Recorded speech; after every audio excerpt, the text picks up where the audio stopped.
बिस्मिल्लाहिर्रहमानिर्रहीम। अस्सलाम वालेकुम स्टूडेंट्स। आज हमने नेक्स्ट टॉपिक डिस्कस करना है, that is the capacitance of a parallel plate capacitor.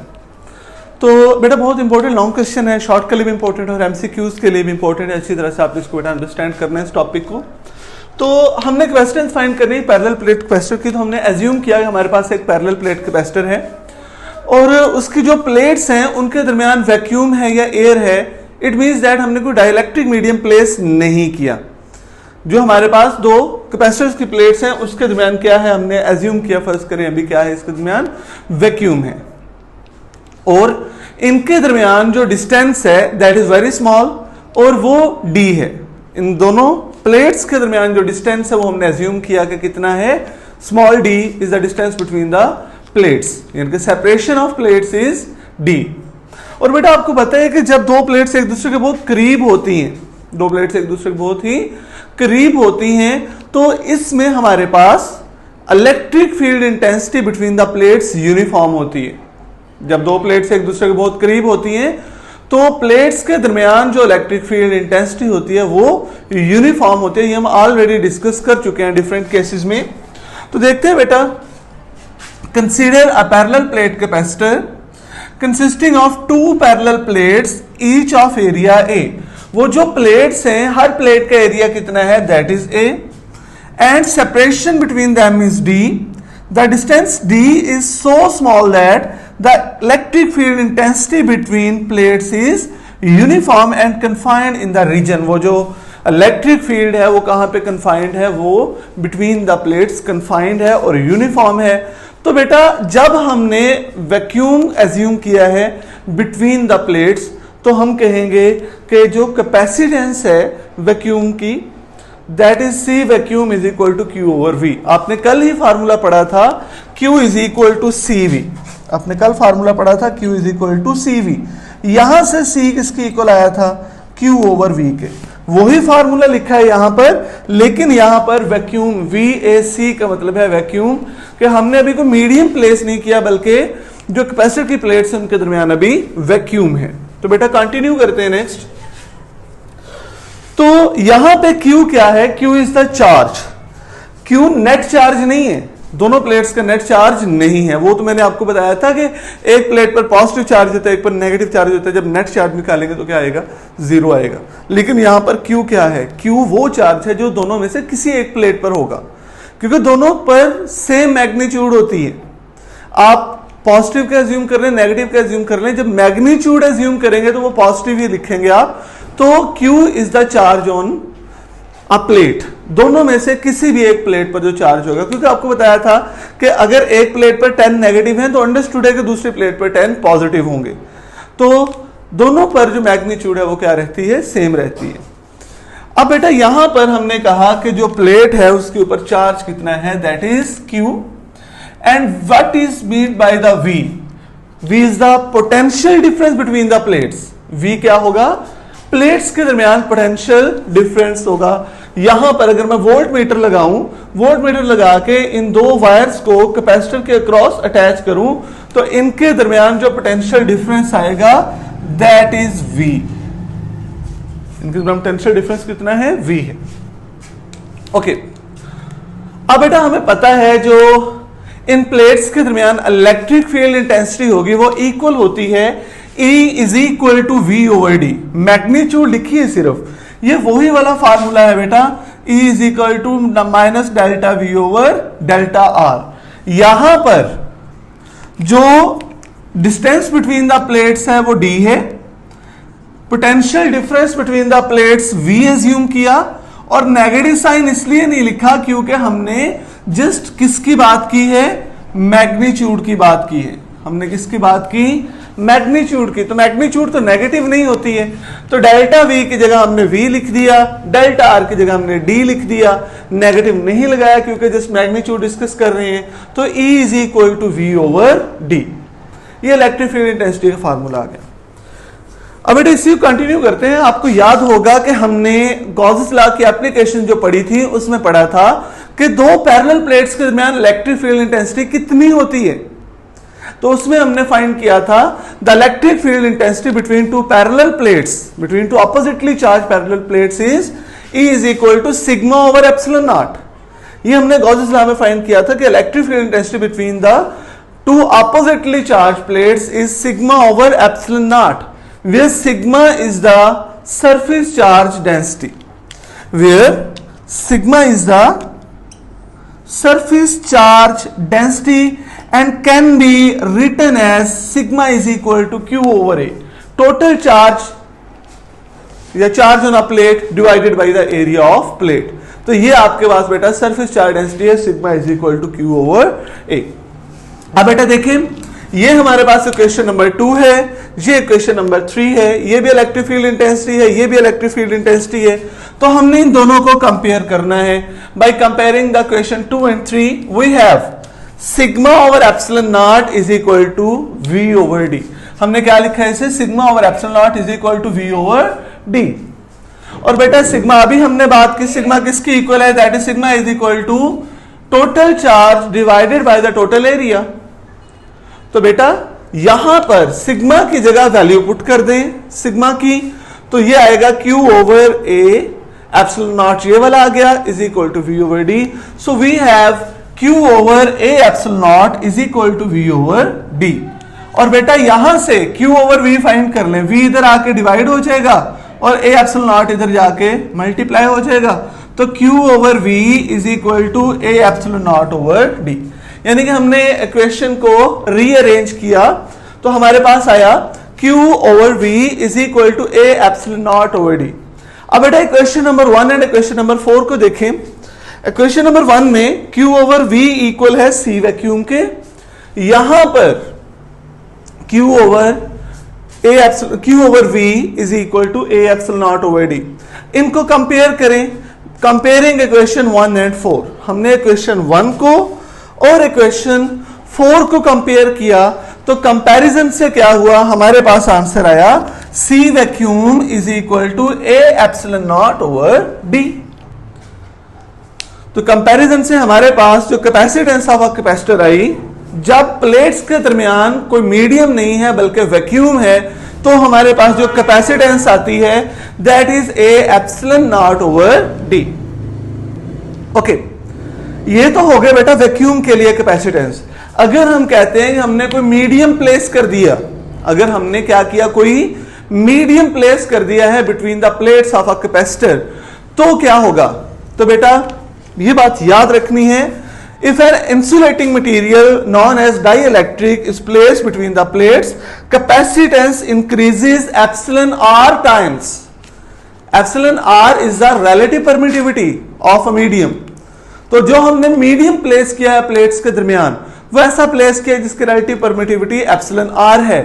तो बेटा जब एक मीडियम प्लेस करते हैं कैपेसिटर की प्लेट्स के दरमियान, तो कैपेसिटेंस हमेशा इंक्रीज होती है। कितनी इंक्रीज होती है, epsilon r times. And the reason behind this is the polarisation. इसके लिए जो रीजन है क्यों ऐसा हुआ, क्यों एप्सिलॉन r टाइम्स है वो इंक्रीज हो रही है कैपेसिटेंस, इसकी रीजन होती है polarisation of the dielectric medium. ये बेटा हमने जो है वो नेक्स्ट टॉपिक में डिस्कस करना है कि ये जो एप्सिलॉन r टाइम कैपेसिटेंस बढ़ रही है, क्यों बढ़ रही है। यहां पर हम इसे एक्सपेरिमेंटली जस्टिफाई करेंगे, प्रूफ करेंगे। इस प्रूफ के बाद हम इसका फार्मूला लिख देंगे, लेकिन जो असल रीजन है इसके पीछे वो पोलराइजेशन है, वो हम नेक्स्ट टॉपिक में बेटा डिस्कस करेंगे। जी बेटा कंटिन्यू करते हैं। तो हमने अभी कहा कि कैपेसिटेंस इंक्रीज हो जाती है, तो इसको कोई एक्सपेरिमेंटल प्रूफ तो होना चाहिए ना, तो हम यहां पर इसको एक्सपेरिमेंटली प्रूफ करने वाले हैं। To verify this fact, a charged capacitor is connected to a voltmeter. इस फैक्ट को वेरीफाई करने के लिए कि कैपेसिटेंस इंक्रीज होती है by inserting a medium between the plates, इस फैक्ट को वेरीफाई करने के लिए हमने क्या करना है, चार्ज कैपेसिटर को वोल्ट मीटर के साथ कनेक्ट कर देना है। Voltmeter device which is used to determine the potential difference between two oppositely charge plates. दो अपोजिटली चार्ज प्लेट्स जो हैं उनके दरमियान पोटेंशियल डिफरेंस फाइंड करने के लिए हम वोल्ट मीटर का इस्तेमाल करते हैं। तो बेटा जी यहां पर देखें, ये कैपेसिटर है, इसके अंदर कोई मीडियम प्लेस नहीं किया, ये इसकी प्लेट्स है। तो बेटा प्लेट्स फर्ज कर रही है पॉजिटिव प्लेट है और ये हमारे पास नेगेटिव प्लेट है। तो यहां पर वोल्ट मीटर पे जो पोटेंशियल डिफरेंस आ रहा है उसकी ये रीडिंग आ रही है।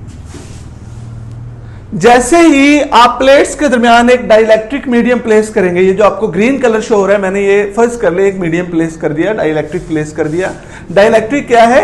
एक इंसुलेटर मीडियम को कहते हैं, जो इंसुलेटर होते हैं उसे डाइलेक्ट्रिक कहते हैं। तो बेटा यहां पर हमने क्या किया, एक मीडियम प्लेस कर दिया बिटवीन द प्लेट्स। जैसे ही बेटा मीडियम प्लेस करते हैं, वोल्ट मीटर पे जो डिफ्लेक्शन होती है वो चेंज हो जाती है, वोल्ट मीटर की रीडिंग चेंज हो जाती है। कैसा चेंज आया? यहां पे रीडिंग ज्यादा थी, यहां पे रीडिंग क्या हो चुकी है? डिक्रीज हो चुकी है। इट मींस दैट कि जो पैरेलल प्लेट्स हैं, जो कैपेसिटर की प्लेट्स हैं, उनके दरमियान जब हमने एक मीडियम प्लेस किया तो जो पोटेंशियल डिफरेंस था बिटवीन द प्लेट्स वो डिक्रीज हो गया। रीडिंग कम होने से क्या पता चला हमें कि जब हम एक मीडियम प्लेस करते हैं between the plates of a capacitor, the potential difference between the plates decreases. क्यों डिक्रीज हुआ? The reason is polarisation of the dielectric medium. Okay, तो बेटा देखें, when a dielectric is placed between the plates of a capacitor, the value of potential difference decreases. Potential difference decrease हो गया, and we know that capacitance of a capacitor is equal to Q over V। बेटा यहां पे हमने charge को तीनों ना move करवाया, चार्ज तो वहीं पर है, चार्ज की वैल्यू कांस्टेंट रही, जो प्लेट्स के ऊपर चार्ज है वो कांस्टेंट रहा। डिक्रीज क्या हुआ? V डिक्रीज हुआ, वेयर Q इज कांस्टेंट। तो यहां पर देखो बेटा, अगर मैं इसको कांस्टेंट लिखता हूं, Q को मैं लिखता हूं कांस्टेंट, तो हमारे पास इसका रिलेशन बनेगा C is inversely proportional to potential difference. अगर डिक्रीज होगा पोटेंशियल डिफरेंस प्लेट्स का तो कैपेसिटेंस इंक्रीज हो जाएगी। By decrease in voltage, voltage के डिक्रीज होने से, पोटेंशियल डिफरेंस के डिक्रीज होने से capacitance increases where Q is a constant, and we can write C medium is equal to A epsilon naught epsilon R over D। तो बेटा जब आपने मीडियम प्लेस किया तो कैपेसिटेंस कितनी इंक्रीज होगी? एप्सिलॉन R टाइम्स इंक्रीज होगी। अगर हम कहते हैं ना किस चीज की वैल्यू 3 टाइम्स है, इसका मतलब है आपने उसको 3 से मल्टीप्लाई करवा देना है। तो बेटा यहां पर देखें, एप्सिलॉन R टाइम इंक्रीज हो रही है ना कैपेसिटेंस, हमने किसको मल्टीप्लाई करवाया? एप्सिलॉन R को मल्टीप्लाई करवाया। तो A epsilon naught epsilon R divided by D। अब बेटा यहां पर इसको थोड़ा सा रीअरेंज करते हैं। A epsilon naught over D को मैंने सेपरेट लिख लिया, एप्सिलॉन R को सेपरेट लिख लिया। अब इक्वेशन नंबर 5 देखें। इक्वेशन नंबर 5 में A epsilon naught over D किसकी इक्वल है? C वैक्यूम की इक्वल है। तो बेटा यहां पे हमने from equation 5 A epsilon naught over D is equal to C vacuum. So we can write, इसकी जगह पे C वैक्यूम लिख दें, C medium is equal to C vacuum into epsilon R। तो बेटा एप्सिलॉन R इधर रहेगा, ये C वैक्यूम इधर जाके डिवाइड हो जाएगा। तो बेटा epsilon R is equal to C medium divided by C vacuum.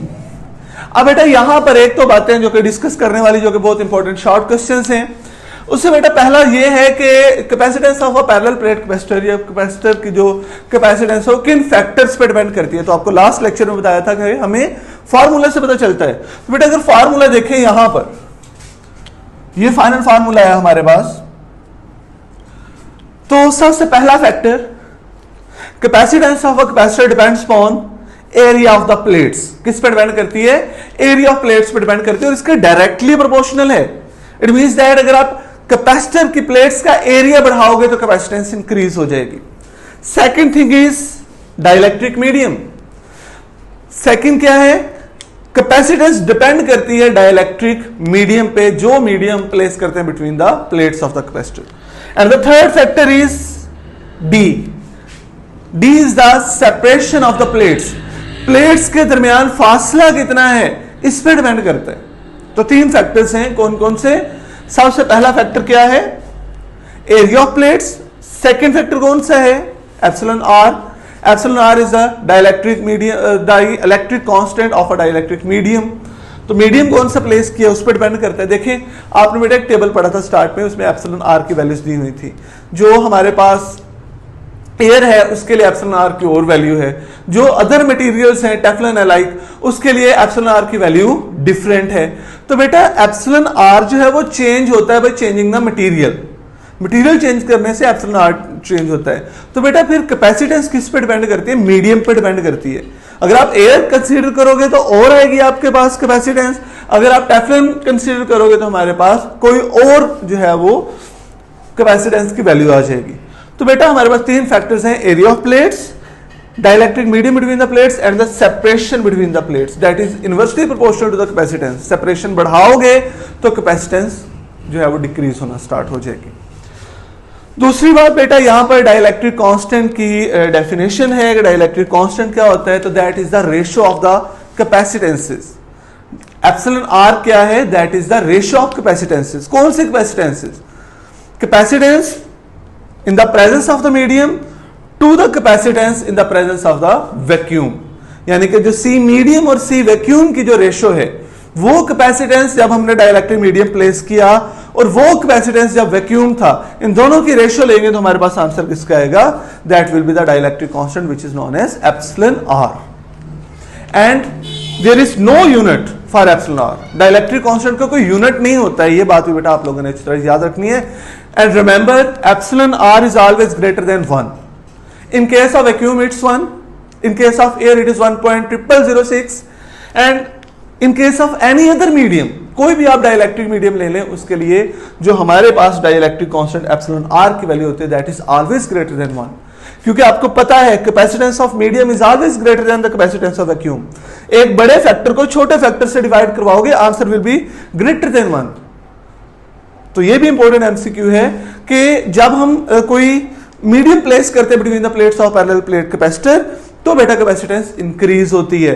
Second, कितनी इंक्रीज होती है? Epsilon R times. What is mean by epsilon R? Epsilon R is the dielectric constant. एक आपने एप्सिलॉन आर की डेफिनेशन पढ़ी थी first topic में, यहां पर हम कैपेसिटेंस से रिलेटेड एक अलग डेफिनेशन पढ़ रहे हैं, और एप्सिलॉन आर जो है, जो हमने वहां पर एप्सिलॉन आर की वैल्यूज जो है पढ़ी थी, वही सेम वैल्यूज यहां पे अप्लाई होती हैं। वो जो फर्स्ट टेबल आपने पढ़ा था यहां पर भी वही टेबल अप्लाई होता है। तो बेटा इस टॉपिक को आपने अच्छे तरीके से याद रखना है, बहुत इंपॉर्टेंट टॉपिक है। आज के लिए बेटा इतना ही, अल्लाह हाफिज।